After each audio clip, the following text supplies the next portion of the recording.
ಭಾರತ್ ಮಾತಾ Shivashakti avatar ಸತ್ಯ ಗೀತಾ ಮುರಳಿ ಓಂ ಪಿತಾಶ್ರೀ ಶಿವಬಾಬಾರವರ ನೆನಪಿದೆಯೇ?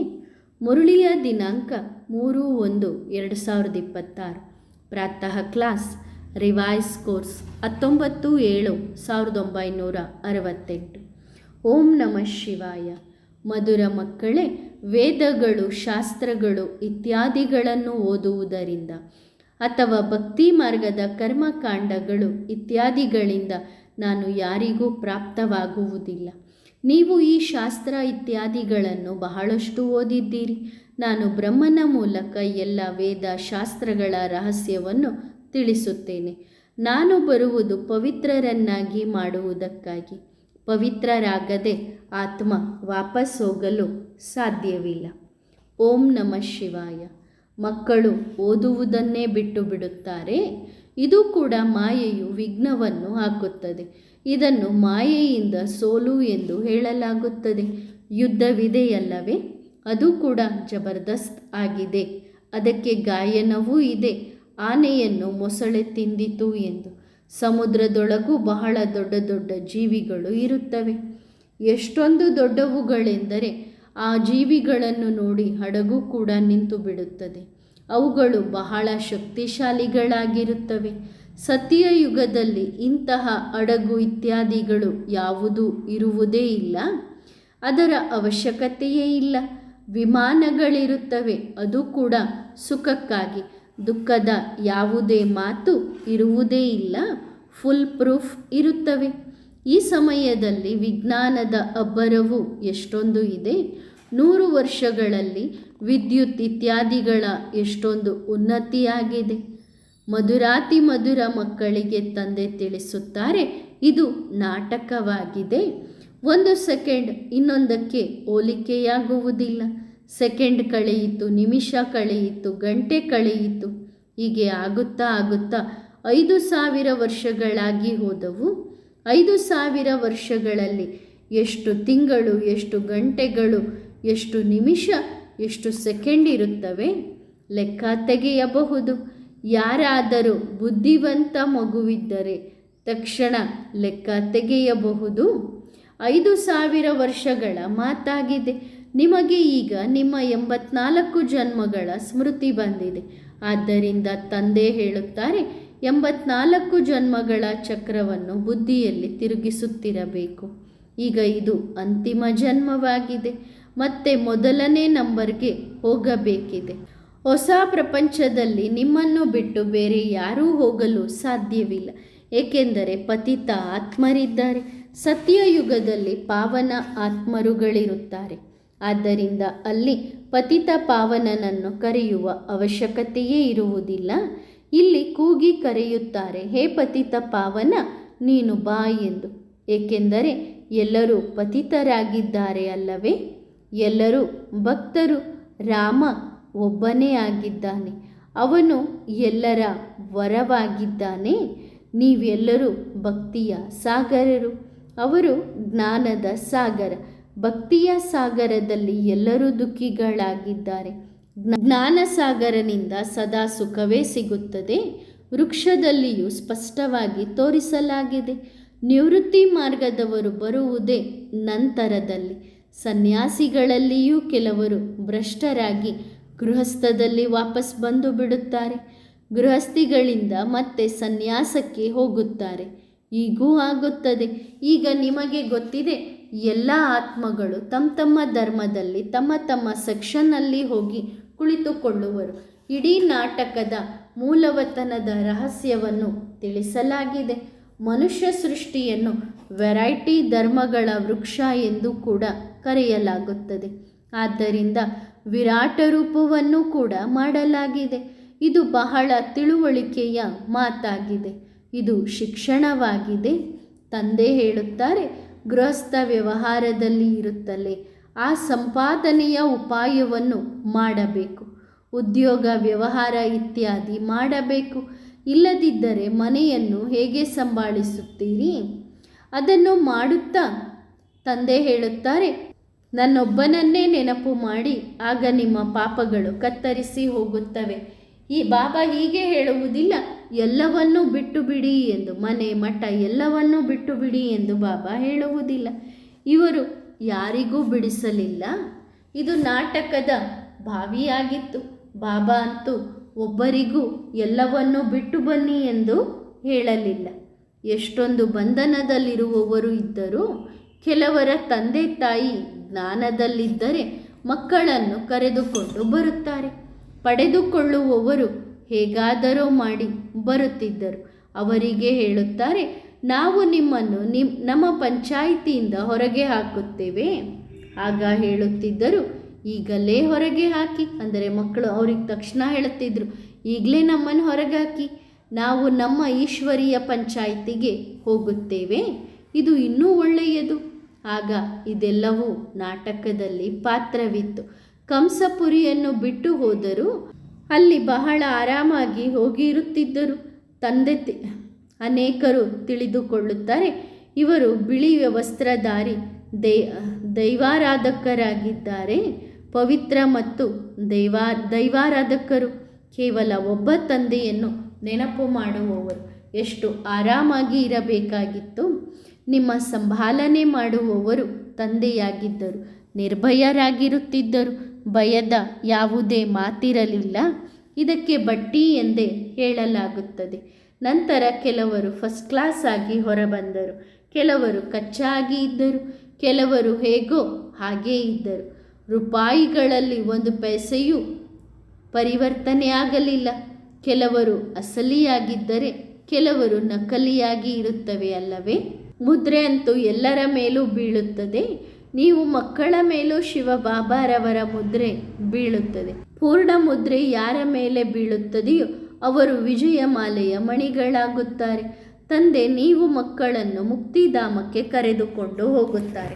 ಕೆಲವರು ಯೋಗ ಬಲದಿಂದ ಲೆಕ್ಕಾಚಾರ ಚುಕ್ತ ಮಾಡಿ ಹೋಗುತ್ತಾರೆ. ಕೆಲವರು ಶಿಕ್ಷೆ ಅನುಭವಿಸಿ ಹೋಗುತ್ತಾರೆ. ಲೆಕ್ಕಾಚಾರವಂತೂ ಎಲ್ಲರದ್ದೂ ಚುಕ್ತವಾಗಬೇಕಿದೆ ಅಲ್ಲವೇ? ನಂತರ ಪದವಿ ಕೂಡ ಹಾಗೆಯೇ ಸಿಗುತ್ತದೆ.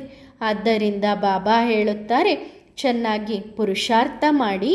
ಮಾಯೆಯಂತೂ ಎಲ್ಲರನ್ನು ಮೂಗು ಹಿಡಿದುಕೊಳ್ಳುತ್ತದೆ. ತಂದೆ ಹೇಳುತ್ತಾರೆ, ವೈಶಾಲಯದಂತಿರುವ ಕಣ್ಣುಗಳನ್ನು ಶಿವಾಲಯದಂಥ ಕಣ್ಣುಗಳನ್ನಾಗಿ ಮಾಡಿಕೊಳ್ಳಿ. ಹೇಗೆ ಈ ಲಕ್ಷ್ಮೀನಾರಾಯಣರದ್ದಿದೆ, ಇವರಿಗೆ ಯಾವಾಗಲೂ ಕ್ರಿಮಿನಲ್ ದೃಷ್ಟಿ ಬರಲು ಸಾಧ್ಯವಿಲ್ಲ. ರಾವಣನ ರಾಜ್ಯದಲ್ಲಿ ಕಣ್ಣುಗಳು ಬಹಳ ಮೋಸ ಮಾಡುತ್ತವೆ. ನಂತರ ಬಹಳ ಶ್ರಮ ಪಡಬೇಕಾಗುತ್ತದೆ. ಎಲ್ಲ ಆತ್ಮರುಗಳ ತಂದೆ ಒಬ್ಬ ಪರಮಾತ್ಮನಾಗಿದ್ದಾರೆ. ಎಲ್ಲರೂ ಅವರನ್ನು ನೆನಪು ಮಾಡುತ್ತಾರೆ. ಹೇ ಭಗವಂತ, ಹೇ ಈಶ್ವರ ಎಂದು ಮನುಷ್ಯರ ಬಾಯಿಂದ ಅವಶ್ಯವಾಗಿ ಬರುತ್ತದೆ. ಪರಮಾತ್ಮ ಯಾರು ಎಂದು ಯಾರಿಗೂ ಗೊತ್ತಿಲ್ಲ. ಯಾವಾಗ ತಂದೆ ಬಂದು ತಿಳಿಸುತ್ತಾರೋ ಆಗ ತಿಳಿಯುತ್ತದೆ. ತಂದೆ ತಿಳಿಸಿದ್ದಾರೆ, ಈ ಲಕ್ಷ್ಮೀನಾರಾಯಣರು ಯಾರು ವಿಶ್ವದ ಮಾಲೀಕರಾಗಿದ್ದರೋ ಅವರಿಗೆ ಗೊತ್ತಿಲ್ಲ ಎಂದ ಮೇಲೆ ಋಷಿಮುನಿಗಳು ಇತ್ಯಾದಿಗಳಿಗೆ ಹೇಗೆ ಗೊತ್ತಿರಲು ಸಾಧ್ಯ? ಈಗ ನೀವು ತಂದೆಯ ಮೂಲಕ ತಿಳಿದುಕೊಂಡಿದ್ದೀರಿ. ರಚಯಿತ ಮತ್ತು ರಚನೆಯ ಆದಿ ಮಧ್ಯ ಅಂತ್ಯವನ್ನು ತಿಳಿದುಕೊಂಡಿದ್ದೀರಿ. ಕೆಲವರು ಚೆನ್ನಾಗಿ ತಿಳಿದುಕೊಳ್ಳುತ್ತಾರೆ, ಕೆಲವರು ಕಡಿಮೆ. ತಂದೆ ಸಮ್ಮುಖದಲ್ಲಿ ಬಂದು ಓದಿಸುತ್ತಾರೆ. ನಂತರ ಕೆಲವರು ಚೆನ್ನಾಗಿ ಧಾರಣೆ ಮಾಡಿಕೊಳ್ಳುತ್ತಾರೆ, ಕೆಲವರು ಕಡಿಮೆ ಧಾರಣೆ ಮಾಡಿಕೊಳ್ಳುತ್ತಾರೆ. ಶಿಕ್ಷಣ ಬಹಳ ಸಹಜವಾಗಿದೆ ಮತ್ತು ಶಿಕ್ಷಣ ದೊಡ್ಡದೂ ಆಗಿದೆ. ತಂದೆಯಲ್ಲಿ ಎಷ್ಟೊಂದು ಜ್ಞಾನವಿದೆ ಎಂದರೆ ಅದರ ಅಂತ್ಯ ಕಾಣಲು ಸಾಧ್ಯವಿಲ್ಲ. ತಂದೆ ಬಹಳ ಸಹಜವಾಗಿಯೇ ತಿಳಿಸುತ್ತಾರೆ. ಕೇವಲ ತಂದೆಯನ್ನು ತಿಳಿದುಕೊಳ್ಳಬೇಕು ಮತ್ತು ಸ್ವದರ್ಶನ ಚಕ್ರಧಾರಿಯಾಗಬೇಕು ಅಷ್ಟೇ. ಜಾಸ್ತಿ ಏನನ್ನೂ ಮಾತನಾಡುವ ಅವಶ್ಯಕತೆ ಇರುವುದಿಲ್ಲ. ಬುದ್ಧಿವಂತರು ಯಾರಿದ್ದಾರೋ ಅವರು ತಕ್ಷಣ 2 ಶಬ್ದಗಳಿಂದ ತಿಳಿದುಕೊಳ್ಳುತ್ತಾರೆ. ನಿಜವಾಗಿಯೂ ತಂದೆಯೇ ಬಂದು ಸ್ವರ್ಗದ ಸ್ಥಾಪನೆ ಮಾಡುತ್ತಿದ್ದಾರೆ. ನಾವೀಗ ನರಕದಲ್ಲಿದ್ದೇವೆ. 84 ಲಕ್ಷ ಜನ್ಮಗಳಂತೂ ಇರುವುದೇ ಇಲ್ಲ. ಆದರೆ ಹೌದು, 84 ಜನ್ಮಗಳು ಖಂಡಿತ ಇವೆ. ಸತೋಪ್ರಧಾನ, ಸತೋ ರಜೋ ತಮೋ, ತಮೋಪ್ರಧಾನ ಈ ಸ್ಥಿತಿಗಳಲ್ಲಿ ಎಲ್ಲರೂ ಬರುತ್ತಾರೆ. ಅರ್ಧ ಕಲ್ಪದಲ್ಲಿ ಸೂರ್ಯವಂಶಿ, ಚಂದ್ರವಂಶಿ ಇದ್ದಾರೆ. ನಂತರ ಅರ್ಧ ಕಲ್ಪದ ನಂತರ ಮತ್ತೆ ಇವರೆಲ್ಲರೂ ಬರುತ್ತಾರೆ. ಬುದ್ಧಿ ಕೆಲಸ ಮಾಡುತ್ತದೆ. ಒಂದು ಸಾರಿ ತಂದೆಯ ಪರಿಚಯ ಸಿಕ್ಕಿತು ಎಂದರೆ ಮತ್ತು 84 ಜನ್ಮಗಳ ಚಕ್ರವನ್ನು ತಿಳಿಸಲಾಯಿತು. ಅಷ್ಟೇ. ರಚಯಿತ ಮತ್ತು ರಚನೆಯ ಆದಿ ಮಧ್ಯ ಅಂತ್ಯದ ರಹಸ್ಯವನ್ನು ತಿಳಿಸಿದರು.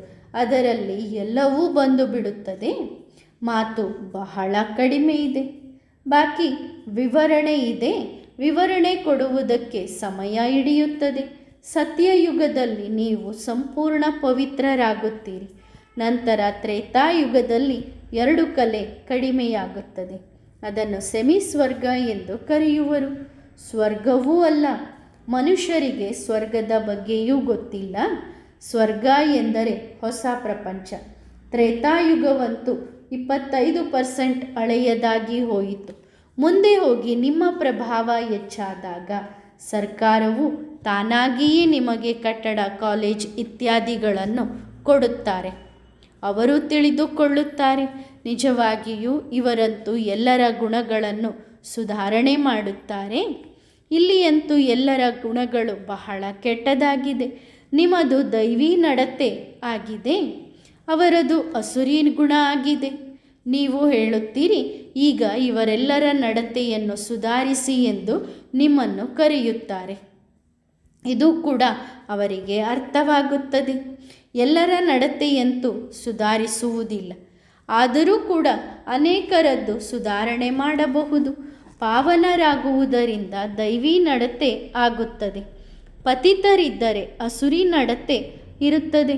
ಪಾವನರಾಗುವುದರಿಂದ ದೈವಿ ನಡತೆ ಆಗುತ್ತದೆ. ಇದು ನಿಮಗೆ ಗೊತ್ತಿದೆ. ನಾವೀಗ ಪವಿತ್ರರಾಗುತ್ತಿದ್ದೇವೆ. ನಿಮ್ಮ ನಡತೆಯನ್ನು ಭಗವಂತನೇ ಬಂದು ಸುಧಾರಣೆ ಮಾಡುತ್ತಿದ್ದಾರೆ. ಇಲ್ಲಿ ಯಾವುದೇ ಮನುಷ್ಯರಿಲ್ಲ. ಅಂದರೆ ನಮ್ಮನ್ನು ಸುಧಾರಣೆ ಮಾಡುವುದಕ್ಕಾಗಿ ಯಾವುದೇ ಮನುಷ್ಯರಿಲ್ಲ. ಸ್ವಯಂ ಭಗವಂತ ಸುಧಾರಣೆ ಮಾಡುತ್ತಿದ್ದಾರೆ. ನೀವು ಭಗವಂತನ ಮೂಲಕ ಸುಧಾರಣೆಗೊಂಡು ಬೇರೆಯವರನ್ನು ಸುಧಾರಿಸುತ್ತೀರಿ. ಬ್ರಾಹ್ಮಣರನ್ನು ಬಿಟ್ಟು ಬೇರೆ ಯಾರು ನಡತೆಯನ್ನು ಸುಧಾರಿಸಲು ಸಾಧ್ಯವಿಲ್ಲ. ಇದಕ್ಕಾಗಿಯೇ ಗಲಾಟೆಗಳು, ಅತ್ಯಾಚಾರಗಳು ಇತ್ಯಾದಿಗಳು ನಡೆಯುತ್ತವೆ. ಈಗ ದಿನದಿಂದ ದಿನಕ್ಕೆ ಸಮಯ ಕಡಿಮೆಯಾಗುತ್ತಾ ಹೋಗುತ್ತದೆ. ಇದನ್ನೇ ಪುರುಷಾರ್ಥ ಮಾಡಬೇಕಿದೆ. ಒಬ್ಬರ ಹೊರತು ಬೇರೆ ಯಾರ ನೆನಪು ಮಾಡಬಾರದು. ಈ ಪುರುಷಾರ್ಥ ಮಾಡಬೇಕಿದೆ. ನನ್ನವರು ಒಬ್ಬ ಶಿವಬಾಬಾ. ಶಿವಬಾಬನನ್ನು ಬಿಟ್ಟರೆ ಬೇರೆ ಯಾರೂ ಇಲ್ಲ. ಗಂಧರ್ವ ವಿವಾಹ ಮಾಡಿಕೊಂಡಿರುವಂತಹ ಜೋಡಿಗಳು ಕೂಡ ನೆನಪಿರಬಾರದು. ಒಬ್ಬ ಶಿವಬಾಬನ ನೆನಪಿರಬೇಕು ಅಷ್ಟೇ. ಅಂತಿಮ ಸಮಯದಲ್ಲಿ ಶಿವಬಾಬನ ನೆನಪೇ ಇರಲಿ. ಅವರುಗಳು ಗಾಯನ ಮಾಡುತ್ತಾರೆ. ಗಂಗೆಯ ದಡದಲ್ಲಿ ಇರಲಿ, ಬಾಯಲ್ಲಿ ಗಂಗಾಜಲವಿರಲಿ. ಅಂದರೆ ಕೊನೆ ಸಮಯದಲ್ಲಿ ನಾವು ಗಂಗಾ ದಡದಲ್ಲಿರಬೇಕು. ಆ ಗಂಗಾಜಲ ನಮ್ಮ ಬಾಯಲ್ಲಿರಬೇಕು. ಆಗ ಈ ತನುವಿನಿಂದ ಪ್ರಾಣ ಹೋಗ್ತಾ ಇರಬೇಕು ಅಂತೇಳಿ. ಏಕೆಂದರೆ ಪತಿತ ಪಾವನಿ ಗಂಗೆ ಎಂದು ತಿಳಿದುಕೊಳ್ಳುತ್ತಾರೆ. ಈಗ ನೀವು ತಿಳಿದುಕೊಂಡಿದ್ದೀರಿ, ಪಾವನರನ್ನಾಗಿ ಮಾಡುವವರು ಒಬ್ಬ ತಂದೆಯಾಗಿದ್ದಾರೆ. ಆದ್ದರಿಂದ ಒಬ್ಬರ ಹೊರತು ಬೇರೆ ಯಾರ ನೆನಪು ಬರಬಾರದು. ಈ ಶ್ರಮ ಪಡಬೇಕಾಗುತ್ತದೆ. ಬಾಕಿ ಈ ಭೋಗ ಇತ್ಯಾದಿಗಳನ್ನು ಇಡುವುದು ಇದು ಜ್ಞಾನವೂ ಅಲ್ಲ, ಯೋಗವೂ ಅಲ್ಲ. ಈ ಮಾತುಗಳೊಂದಿಗೆ ಯಾವುದೇ ಸಂಬಂಧವಿಲ್ಲ. ಇದರಲ್ಲಿ ಗೊಂದಲಕ್ಕೊಳಗಾಗುವ ಅವಶ್ಯಕತೆಯೂ ಇಲ್ಲ. ನೀವು ಮಕ್ಕಳಿಗೆ ತಂದೆ ಬಹಳ ಪ್ರೀತಿಯಿಂದ ತಿಳಿಸುತ್ತಾರೆ. ಶಾಲೆಯಲ್ಲಿ ಸ್ಟೂಡೆಂಟ್ಸ್ಗಳು ತಪ್ಪು ಮಾಡಿದರೆ ಟೀಚರ್ ಶಿಕ್ಷೆ ಕೊಡುತ್ತಾರೆ. ಇಲ್ಲಿ ತಂದೆ ಶಿಕ್ಷೆ ಕೊಡುವುದಿಲ್ಲ, ಮಾಯೆ ಶಿಕ್ಷೆ ಕೊಡುತ್ತದೆ. ಪದವಿ ಭ್ರಷ್ಟರನ್ನಾಗಿ ಮಾಡುತ್ತದೆ. ಜನ್ಮ ಜನ್ಮಾಂತರ ಕಲ್ಪಕಲ್ಪಾಂತರಕ್ಕೂ ಒಂದು ವೇಳೆ ನೀವು ತಪ್ಪು ಕೆಲಸ ಮಾಡಿದರೆ ಶಿವಬಾಬನಿಗೂ ಮೋಸ ಮಾಡುತ್ತಾರೆ. ಶಿವಬಾಬನ ಸೇವೆಯನ್ನು ಬಿಟ್ಟರು ಎಂದರೆ ಶಿವಬಾಬನಿಗೆ ಮೋಸ ಮಾಡಿದಂತೆ. ಆಗ ಅವರಿಗೆ ಬಹಳ ದೊಡ್ಡ ಶಿಕ್ಷೆಯಾಗುತ್ತದೆ. ಅನೇಕ ಪ್ರಕಾರದ ಡಿಸರ್ವಿಸ್ ಮಾಡುತ್ತಾರೆ. ತಂದೆಯ ಕೈಯನ್ನಂತೂ ಎಂದೂ ಬಿಡಬಾರದು. ಇಲ್ಲದಿದ್ದರೆ ಮಾಯೆ ನುಂಗಿಬಿಡುತ್ತದೆ. ಆದರೆ ಮಾಯೆ ತಂದೆಯ ಕೈಯನ್ನು ಬಿಡಿಸುತ್ತದೆ. ಮಾಯೆಯ ಗ್ರಹಚಾರ ಕೂತಾಗ ಬಿಟ್ಟು ಬಿಡುವ ಆಲೋಚನೆ ಬರುತ್ತದೆ. ಹೋಗಿ ಇದನ್ನು ಮಾಡೋಣ, ಅದನ್ನು ಮಾಡೋಣ ಎಂದು. ಹೀಗೆ ಮಾಡುತ್ತಾ ಮಾಡುತ್ತಾ ತಂದೆಯಿಂದ ದೂರ ಓಡಿ ಹೋಗುತ್ತಾರೆ. ಬಾಬಾ ಕೂಡ ಮಾಯೆಗೆ ಹೇಳುತ್ತಾರೆ, ಇವರನ್ನು ಕಚ್ಚಾವಾಗಿಯೇ ತಿಂದು ಬಿಡು, ಅವರನ್ನು ಬಿಡಬೇಡ ಎಂದು. ಆಗ ಮಾಯೆ ಒಳ್ಳೆ ಗಿರಾಕಿ ಸಿಕ್ಕಿದ್ದಾನೆ ಎಂದುಕೊಳ್ಳುತ್ತದೆ. ಆಶ್ಚರ್ಯವೇನೆಂದರೆ ಮಕ್ಕಳು ಬರುತ್ತಾರೆ, ಜ್ಞಾನ ಕೇಳಿ ಮತ್ತೆ ಓಡಿ ಹೋಗುತ್ತಾರೆ, ಬಾಬನಿಗೆ ಡೈವೋರ್ಸ್ ಕೊಡುತ್ತಾರೆ. ಇದು ಕೂಡ ಗಾಯನವಿದೆಯಲ್ಲವೇ? ಯಾವುದು ಗತಿಸಿ ಹೋಗಿದೆಯೋ ಅದು ವರ್ತಮಾನದಲ್ಲಿ ಆಗುತ್ತದೆ. ನಿಮ್ಮದು ಮಾಯೆಯ ಜೊತೆ ಯುದ್ಧವಿದೆ ಅಲ್ಲವೇ? ಆಶ್ಚರ್ಯವೇನೆಂದರೆ ಜ್ಞಾನವನ್ನು ಕೇಳುತ್ತಾರೆ, ಅನೇಕರಿಗೆ ಹೇಳುತ್ತಾರೆ, ಮತ್ತೆ ಮಾಯೆಯ ಚಿಂತೆಗೆ ಬೀಳುತ್ತಾರೆ, ಮಾಯೆಯ ಜೊತೆಗೆ ಹೋಗುತ್ತಾರೆ. ಮಾಯೆ ಅವರನ್ನು ನುಂಗಿಬಿಡುತ್ತದೆ. ಆತ್ಮಿಕ ಮಕ್ಕಳು ಇಲ್ಲಿ ಎಲ್ಲರೂ ಸೇರಿಕೊಂಡು ಕುಳಿತಿದ್ದೀರಿ, ಶರೀರದ ಜೊತೆ ಕುಳಿತಿದ್ದೀರಿ. ನೀವು ತಿಳಿದುಕೊಂಡಿರಬಹುದು, ಇವರು ಬೇಹದ್ದಿನ ತಂದೆಯಾಗಿದ್ದಾರೆ ಮತ್ತು ಸ್ವರ್ಗದ ಸ್ಥಾಪನೆ ಮಾಡಲು ಬಂದಿದ್ದಾರೆ. ಸ್ವರ್ಗದಲ್ಲಿ ಹೋಗುವುದಂತೂ ಅವಶ್ಯವಾಗಿದೆ. ಆದರೆ ಶ್ರೇಷ್ಠ ಪದವಿ ಪಡೆಯಬೇಕಾದರೆ ಯಾವಾಗ ತಮೋ ಪ್ರಧಾನರಿಂದ ಸತೋ ಪ್ರಧಾನರಾಗುತ್ತೀರಿ ಆಗ ಪಡೆಯುತ್ತೀರಿ. ಇಡೀ ಪ್ರಪಂಚದ ಮನುಷ್ಯ ಮಾತ್ರರು ತಮೋ ಪ್ರಧಾನರಾಗಿದ್ದಾರೆ. ಈ ವೃಕ್ಷವೇ ಹಳೆಯದಾಗಿದೆ. ಹಳೆಯ ವಸ್ತು ವಿನಾಶವಾಗುತ್ತದೆ ಅಲ್ಲವೇ? ಆಗ ನೀವೇ ತಿಳಿದುಕೊಳ್ಳುತ್ತೀರಿ, ಹಳೆಯ ಪ್ರಪಂಚ ವಿನಾಶವಾಗಲೇಬೇಕಿದೆ. ಪ್ರತಿ 5,000 ವರ್ಷಗಳ ನಂತರ ಹಳೆಯ ಪ್ರಪಂಚ ವಿನಾಶವಾಗುತ್ತದೆ. ಇದಕ್ಕಿಂತ ಮೊದಲು ಹೊಸ ಪ್ರಪಂಚದ ಸ್ಥಾಪನೆಯಾಗುತ್ತದೆ. ಮೊದಲು ಯಾವಾಗಲೂ ಹೇಳಬೇಕು, ಹೊಸ ಪ್ರಪಂಚದ ಸ್ಥಾಪನೆಯಾಗುತ್ತಿದೆ, ಏಕೆಂದರೆ ಹಳೆಯದರ ವಿನಾಶ ಆಗಬೇಕಿದೆ. ಈಗ ನೀವು ಮಕ್ಕಳಿಗೆ ಗೊತ್ತಿದೆ, ಹೊಸ ಪ್ರಪಂಚದ ಸ್ಥಾಪನೆ ಮಾಡುವವರ ಎದುರಿಗೆ ನಾವು ಕುಳಿತಿದ್ದೇವೆ ಎಂದು. ಆ ತಂದೆ ಶಿಕ್ಷಣ ಕೊಡುವವರು ಆಗಿದ್ದಾರೆ, ತಂದೆ ಗುರು ಕೂಡ ಆಗಿದ್ದಾರೆ.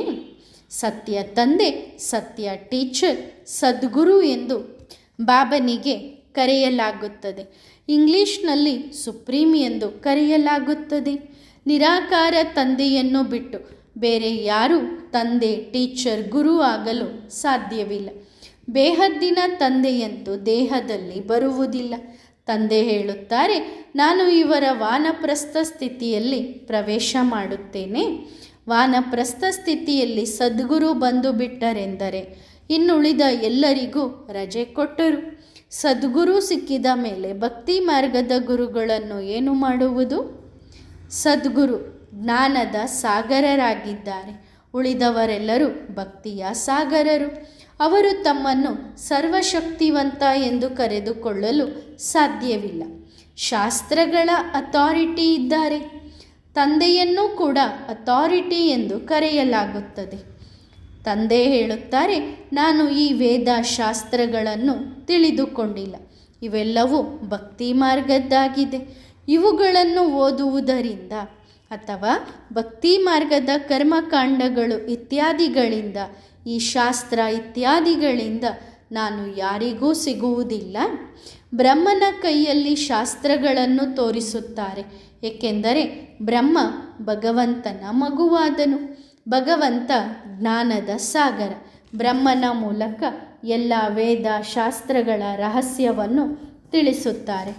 ನೀವು ಈ ಶಾಸ್ತ್ರಗಳನ್ನು ಬಹಳ ಓದಿದ್ದೀರಿ, ಇದರಿಂದ ನಾನು ಯಾರಿಗೂ ಪ್ರಾಪ್ತವಾಗುವುದಿಲ್ಲ.